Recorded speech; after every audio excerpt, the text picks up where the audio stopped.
भगवान को अपने भक्तों का यश बढ़ाना होता है तो वे नाना प्रकार की लीलाएं करते हैं। श्री लक्ष्मी जी, माता सती और देवी सरस्वती जी को अपने पतिव्रता का बड़ा अभिमान था। तीनों देवियों के अभिमान को नष्ट करने तथा अपनी परम भक्तनी पतिव्रता धर्मचारिणी अनसुईया के मान बढ़ाने के लिए भगवान ने नारद जी के मन में प्रेरणा की।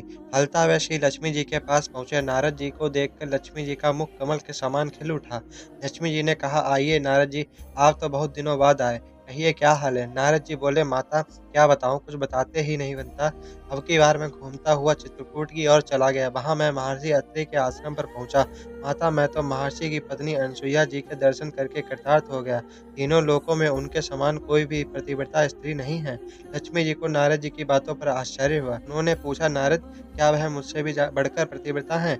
नारद जी ने कहा, माता, आप ही नहीं, तीनों लोकों में को कोई भी स्त्री से सती अनसुईया की तुलना मैं नहीं कर सकता। इस प्रकार देवर्षि नारद ने माता पार्वती एवं माता सरस्वती के पास जाकर उनके मन में भी सती अनसुईया के प्रति यही भाव जगा दिया। अंत में तीनों देवियों ने त्रिदेवों से हट करके उन्हें सती अनसुईया के सतीत्व की परीक्षा लेने के लिए आग्रह किया। ब्रह्मा, विष्णु, महेश महर्षि अत्रि के आश्रम पर पहुंचे। तीनों देव मुनि वेश में थे। उस समय महर्षि अत्रि अपने आश्रम में नहीं थे। अतिथि के रूप में आए हुए त्रिदेवों का सती अनसुईया ने स्वागत सत्कार करना चाहा, किंतु त्रिदेवों ने उसे अस्वीकार कर दिया। सती अनसुईया ने उनसे पूछा, मुनियों, मुझसे कौन सा ऐसा अपराध हो गया जो आप लोगों ने मेरे द्वारा की हुई पूजा को ग्रहण नहीं किया? मुनियों ने कहा, देवी, यदि आप बिना वस्त्र के हमारा आतिथ्य करें तो हम आपके यहाँ भिक्षा ग्रहण करेंगे। यह सुनकर सती अनसुईया सोच में पड़ गईं।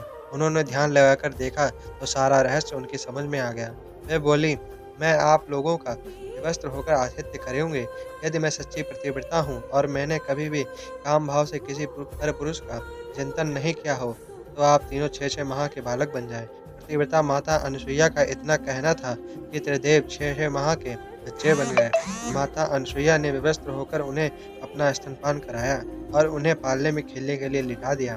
इस प्रकार त्रिदेव माता अनसुईया के वात्सल प्रेम के बंदी बने। उधर जब तीनों देवियों ने देखा कि हमारे पति तो आए ही नहीं, वे चिंतित हो गईं। अंततः तीनों देवियों अपने पतियों का पता लगाने के लिए चित्रकूट गईं। संयोग से वहीं नारद जी से उनकी भेंट हो गई। त्रिदेवियों ने उनसे अपने पतियों के बारे में पूछा। नारद जी ने कहा कि वे लोग तो आश्रम में बालक बनकर खेल रहे हैं। त्रिदेवियों ने अनसुईया जी से आश्रम में प्रवेश करने की आज्ञा मांगी। अनसुईया जी ने उनका परिचय पूछा। त्रिदेवियों ने कहा, माता जी, हम तो आपकी बहुएं हैं, आप हमें क्षमा कर दें और हमारे पतियों को लौटा दें। अनसुईया जी का हृदय द्रवित हो गया। उन्होंने बच्चों पर जल छिड़ककर उन्हें उनका पूर्व रूप प्रदान किया और अंततः उन त्रिदेवों की पूजा स्तुति की। त्रिदेवों ने प्रसन्न होकर अपने अपने अंशों से अनसुईया के यहाँ पुत्र रूप में प्रकट होने का वरदान दिया। इस प्रकार त्रिदेवों के अंश के रूप में भगवान दत्तात्रेय का जन्म हुआ।